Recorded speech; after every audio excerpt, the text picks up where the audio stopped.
The Texas sun bled across the horizon, painting the vast plains in hues of orange and deep purple. Inside the grand ranch house of the Blackwood estate, the air was thick, with the scent of roasted beef and beeswax. In the dining hall, a long mahogany table gleamed under the light of a heavy iron chandelier, set with fine china and polished silver for 20 guests. Eliza moved around it like a ghost, her footsteps silent on the thick Persian rug. At 18, her life had been one of quiet service, and nowhere was that silence more demanded than in the presence of her employer, the widow Eleonora Blackwood. Every fork had to be perfectly aligned, every crystal goblet free of the slightest smudge.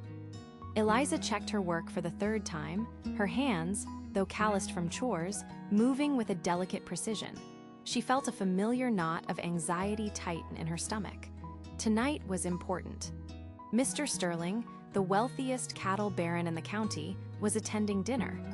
For Eleonora, the evening was a display of power and unflinching control. For Eliza, it was a minefield of potential mistakes, each one capable of triggering the widow's legendary wrath. "Is it done?" Eleonora's voice cut through the quiet. She stood in the doorway, a severe figure in black silk, her silver-streaked hair pulled into a tight, unforgiving bun. Her eyes, the color of cold steel, scanned the room, missing nothing. "Yes, ma'am. Just finished," Eliza whispered, keeping her own eyes downcast. Eleonora swept into the room, her gloved finger tracing the rim of a plate. "Mediocrity is a sin, Eliza. Remember that." She didn't wait for a response, turning her attention to the arrangement of flowers at the table's center. Just then, her son, James, entered from the veranda. He was tall and lean, with a quiet strength that stood in stark contrast to his mother's brittle authority. He caught Eliza's eye for a brief moment, a flicker of warmth and sympathy in his gaze that she held onto like a lifeline. He'd always been kind, offering a quiet thank you or a shared, knowing glance when his mother's temper flared. He saw the tension in Eliza's shoulders and gave a subtle, almost imperceptible nod of encouragement before turning to his mother.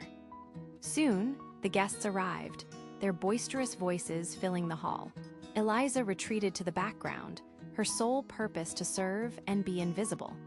She moved with practiced efficiency, refilling wine glasses and clearing plates, her body on autopilot while her mind raced to anticipate every need. The dinner was in full swing, the conversation a low hum of business and local gossip, all of it orbiting around Eleonora at the head of the table. Eliza began pouring water for Mr. Sterling.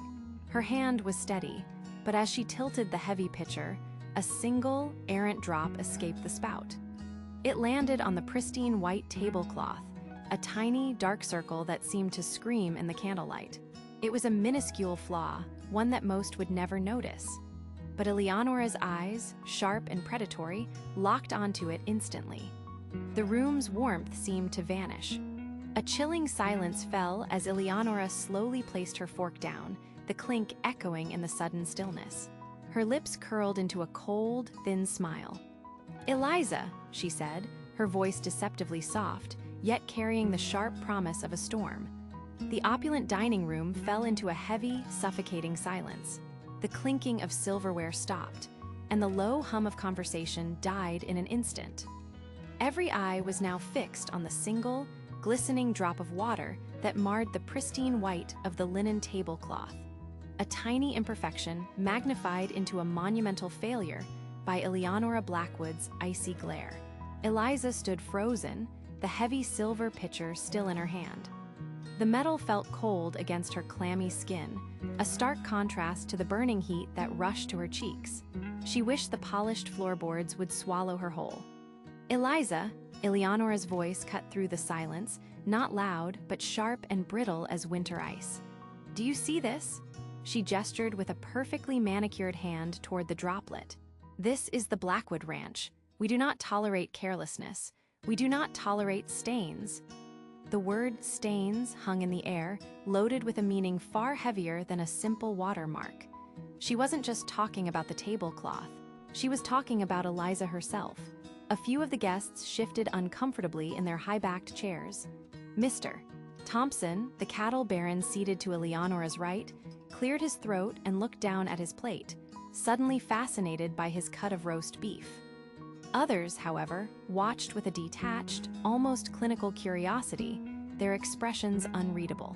Eliza's throat was tight. A mumbled "I'm sorry, ma'am" was all she could manage, her voice a barely audible whisper. She kept her eyes down, focusing on the intricate patterns of the Persian rug, anything to avoid the wall of condemning stares. "Sorry does not clean the linen," Eleonora continued, her voice dripping with disdain. "It does not restore the reputation for excellence my late husband and I built. It is a sign of a distracted mind, of an employee who does not take pride in her work." Across the table, James's jaw tightened. He watched Eliza, her shoulders slumped in humiliation, her head bowed. He saw not a careless maid, but a young woman who worked tirelessly from dawn until long after dusk, always with a quiet dignity. He glanced at his mother, her face a mask of cold authority, performing for her audience of powerful men. Then he looked at the guests, their silent complicity fueling his mother's cruelty. A slow-burning anger began to smolder in his chest. This wasn't about a drop of water. This was a display of power, and Eliza was the pawn. The honor his mother claimed to be protecting felt like a hollow, cruel joke. He could no longer be a silent witness. The scraping sound of his chair against the wood floor was unnaturally loud in the still room as he pushed himself to his feet. "Mother," James said, his voice low but resonant, commanding the attention of everyone present. "That is enough." A silence, colder and heavier than the Texas night air outside, descended upon the dining room. James's words, "That is enough," hung in the space between the ornate chandelier and the polished mahogany table. Eleonora's face, which had been a mask of cruel satisfaction, slowly hardened into one of sheer disbelief, then glacial fury. Her eyes, narrowed to slits, fixed on her son. "What did you just say to me?" she asked, her voice dangerously low, each word a chip of ice. James didn't flinch. He met her gaze, his own expression a mixture of resolve and sorrow. "I said, that is enough. You will not speak to her that way. Not anymore." He then turned his head slightly, his voice softening as he addressed the frozen figure of Eliza. "Eliza, you may go to the kitchen. We're done for the evening." Eliza's eyes darted from James to the seething matriarch. For a moment, she was paralyzed, caught in the crossfire of a battle she never wanted. But the quiet strength in James's command gave her the courage she needed. With a barely audible "Yes, sir," she placed the water pitcher on a nearby sideboard with a trembling hand, turned, and walked swiftly from the room, not daring to look back. The departure of their spectacle broke the spell over the guests. Mr. Thompson, a portly cattle baron, cleared his throat loudly. His wife began nervously folding and unfolding her napkin. "Well, Eleonora," Mr. Thompson boomed with false cheer, pushing his chair back. "It's been a wonderful evening, but the wife and I have a long drive ahead." It was the signal for a mass exodus. A chorus of mumbled thanks and hasty goodbyes filled the air as the guests, desperate to escape the suffocating family drama, made their way out. Eleonora remained seated, a rigid statue of indignation, offering curt nods as her meticulously planned evening disintegrated into social ruin. When the sound of the last car door slamming shut faded into the night, only mother and son remained in the wreckage of the dinner party. The silence returned, now charged with years of unspoken resentment. Eleonora slowly rose from her chair, her movements deliberate and menacing. "How dare you?" she hissed, her voice shaking with rage. "In front of them, in my house. You humiliate me for a servant." "You humiliated yourself, mother," James replied, his voice firm but weary. "And you humiliated a good person for no reason other than to feel powerful. I've watched you do it for years. To Eliza, to the ranch hands, even to Dad before he passed. I won't stand by and watch it anymore." Eleonora's laugh was a sharp, ugly sound. "You won't stand for it. You live under my roof. You work my land. You are nothing without the name I gave you. This ranch was built on strength, on order. That girl is a symbol of weakness, and you coddling her is a disgrace." She stalked closer, jabbing a finger toward his chest. This is the last time you will ever undermine me. I am giving you a choice, James. Either that housemaid is gone by sunrise, or you can pack your bags and go with her." The heavy oak door of the main house slammed shut behind James, the sound swallowed by the vast, indifferent Texas night. He stood on the porch, his fists clenched, the cool air a stark contrast to the boiling anger in his veins. The familiar silhouette of the rolling hills, usually a source of comfort, now seemed like the walls of a prison built by his mother's tyranny. For his entire life, he had navigated her moods, placated her ego, and accepted her cruelty as an unchangeable force of nature. But tonight, that force had met an immovable object, his own conscience. He had to find Eliza. The thought of her alone, bearing the brunt of his mother's wrath, was a weight on his soul. He bypassed the manicured lawns and headed toward the modest staff quarters tucked away behind a grove of live oaks. A single light burned in a window at the end of the building. He knocked softly on the door. It opened a moment later. Eliza stood there, her face pale but composed. Behind her, a small, worn suitcase lay open on her bed, a few neatly folded garments already inside. She wasn't crying, she was preparing. The sight of her quiet resignation hit James harder than any outburst could have. She had expected this. She had lived this before. "You don't have to do that," he said, his voice hoarse. "It's better to be ready," she replied, her gaze steady. "Thank you for what you did, James. No one has ever stood up for me like that." He stepped inside, the small room feeling crowded with the unspoken tension. "My mother, she gave me an ultimatum," he began, finding the words difficult. "She said if I don't fire you by morning, she wants me to leave, to give up the ranch." He watched her face, expecting shock, perhaps fear. Instead, a deep sadness settled in her eyes, a sadness for him. "Then you must do it," she said softly, without hesitation. "This is your home, your whole life. You can't throw it all away for a housemaid who spilled some water." Her selflessness was a gut punch. She was willing to accept her fate to protect his. "This isn't about the water, Eliza, and you know it. It's about a lifetime of this. If I let her do this to you, if I choose this land over doing what's right, then I'm no better than she is." "I'll be fine," she insisted, a flicker of hardened resilience in her tone. "I've been on my own since I was 16. I know how to make my way." Her words solidified everything. In that moment, James saw the choice clearly. The ranch was just land and buildings. His integrity, his soul, that was his true inheritance. He reached out and gently closed the lid of her suitcase. "Don't finish packing," he said, his voice now firm with resolve. "She doesn't get to decide who you are, and she doesn't get to decide who I am either." As the first pale gray light of dawn began to erase the stars, James walked back toward the main house. The air was cold, but he no longer felt it. He knew what he had to do. The rising sun cast long, skeletal shadows across the manicured lawns of the Blackwood Ranch as James pushed open the heavy oak doors of the main house. The air inside was still and cool, thick with the scent of lemon polish and unspoken tension. He didn't have to look for his mother. He knew where she would be. Eleonora was in the study, seated behind his father's immense mahogany desk, a fortress of wood and leather. She wasn't looking at papers or drinking coffee. She was simply waiting, her posture ramrod straight, her face a mask of cold resolution. She didn't greet him. Her eyes, the color of a winter sky, locked onto his. "Well?" she asked, her voice devoid of any warmth. It was a single word, sharp and final. James stopped in the center of the room, the Persian rug feeling like foreign ground beneath his worn boots. He met her gaze without flinching. "I'm not firing her, Mother." The words hung in the silent room. Eleonora's expression didn't change, but a muscle twitched in her jaw. "I see," she said, her tone clipped and businesslike. "You have made your choice. You choose a servant over your family, over your birthright." "I chose what was right," James countered, his voice low but firm. "I chose to stand against cruelty, something Father would have done."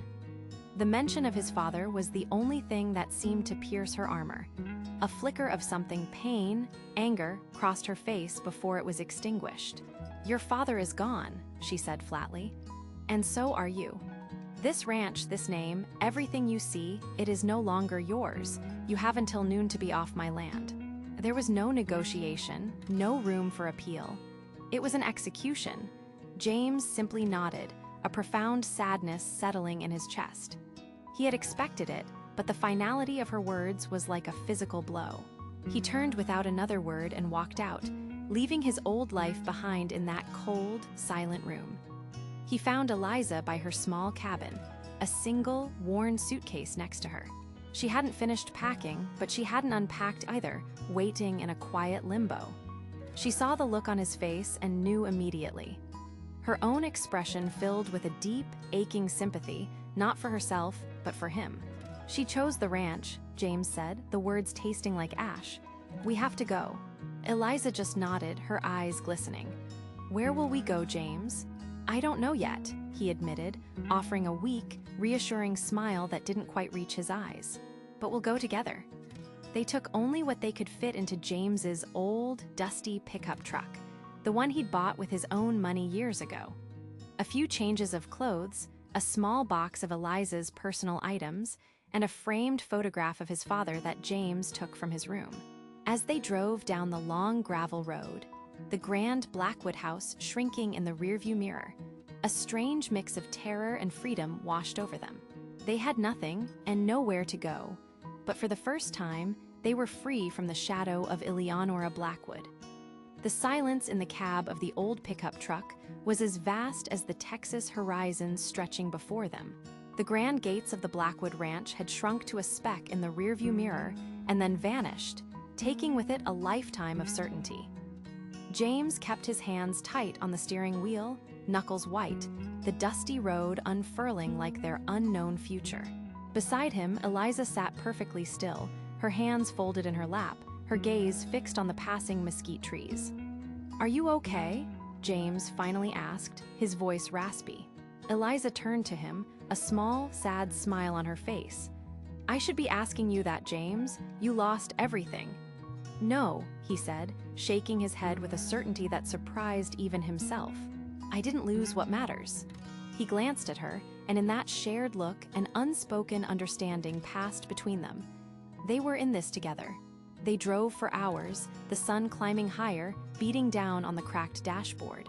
The few $100s in James's wallet felt impossibly small. They needed a place to stay, a plan, a job, anything to build a foundation on. He pulled into the dusty parking lot of a small town called Harmony Creek, its main street lined with humble, sun-bleached storefronts. The sign for the Bluebonnet Diner flickered, promising coffee and a moment to think. Inside, the diner was a world away from the cold formality of the Blackwood estate. The air smelled of frying bacon and brewed coffee, and the low hum of conversation was warm and friendly. A woman with kind eyes and graying hair tied back in a bandana wiped down the counter. "Sit anywhere you like, hun," she said with a genuine smile. They chose a booth by the window. Over lukewarm coffee and a shared plate of pancakes they couldn't afford but desperately needed, the weight of their situation settled in. "I can find work," Eliza said quietly, her voice determined. "Cleaning, cooking. I'm a hard worker." "We'll both find work," James corrected her gently. "I'm not afraid of it. I worked the ranch. I can do manual labor." He pulled out a crumpled local newspaper left on the table, his eyes scanning the sparse classifieds. Nothing. The woman from the counter, who introduced herself as Martha, came over to refill their coffee. She'd been watching them, her expression one of gentle curiosity. "You two look a long way from home," she commented, her tone inviting, not prying. James just nodded. "Something like that." Martha's gaze softened. "Running from something or running to something? A bit of both, I suppose," Eliza answered softly. Martha topped off their mugs. "Well, if you're looking for a place to land for a night or two, Old Man Hemlock rents out the room above his hardware store down the street. It's not much, but it's clean and it's cheap." She paused, then added, "And I could always use an extra pair of hands to help with the morning rush, if one of you knows your way around a kitchen." She looked directly at Eliza, a knowing kindness in her eyes. For the first time since leaving the ranch, a genuine spark of hope ignited between them. It wasn't a solution, but it was a start, a foothold, a chance offered by a stranger in a small, unassuming town. They had a roof over their heads for the night and the possibility of a job. Looking at Eliza's grateful, tear-filled eyes, James knew they had made the right choice. Their new life, however difficult, was beginning. The rhythm of their new life in Harmony Creek was simple and honest. Eliza thrived at the diner, her quiet grace and genuine smile earning her the affection of the regulars. She moved with a newfound confidence, her hands steady as she poured coffee and served plates of Martha's famous pie. James found work as a ranch hand on a neighboring property owned by a weathered, fair-minded man named Mr. Henderson. The labor was hard, staining his hands with dirt and sweat, but it felt more real than any ledger he had ever balanced. Their small apartment above the town's hardware store became a sanctuary, filled not with expensive furniture, but with shared meals, quiet conversations, and the profound peace of knowing they were building something that was truly theirs. But Eleonora Blackwood's shadow was long. One afternoon, a polished sedan, starkly out of place among the town's pickup trucks, rolled into Harmony Creek. A man in a tailored suit, a lawyer from Dallas, paid a visit to Mr. Henderson. He spoke not of threats, but of unfortunate business complications that could arise for those associated with the disinherited Blackwood son. The message was unmistakable. That evening, Mr. Henderson called James into his office, his face etched with regret. "Son, I don't like it," he said, his voice heavy. "But she's putting the squeeze on me. I can't afford a war with the Blackwood estate." James drove home, the weight of his mother's cruelty settling in his chest once more. He told Eliza, his voice hollow with defeat. He had expected tears or fear. Instead, Eliza took his calloused hands in hers. "We left to be free of that, James," she said softly, her gaze unwavering. "Her money can't buy the life we have here." Just then, a firm knock echoed on their door. It was Martha, her arms crossed and a determined glint in her eyes. "I heard a snake in a suit was slithering around town," she announced, stepping inside. "Harmony Creek takes care of its own. I made a call to Henderson. So did a few others. We reminded him that Blackwood money means nothing if the locals who keep his business afloat decide to go elsewhere." The next morning, Mr. Henderson met James by the stables, a sheepish grin on his face. "Turns out, I'm not as easily squeezed as your mother thinks," he said, clapping James on the shoulder. "The job is yours for as long as you want it." That evening, as the Texas sun bled orange and purple across the horizon, James and Eliza sat on the small landing outside their apartment.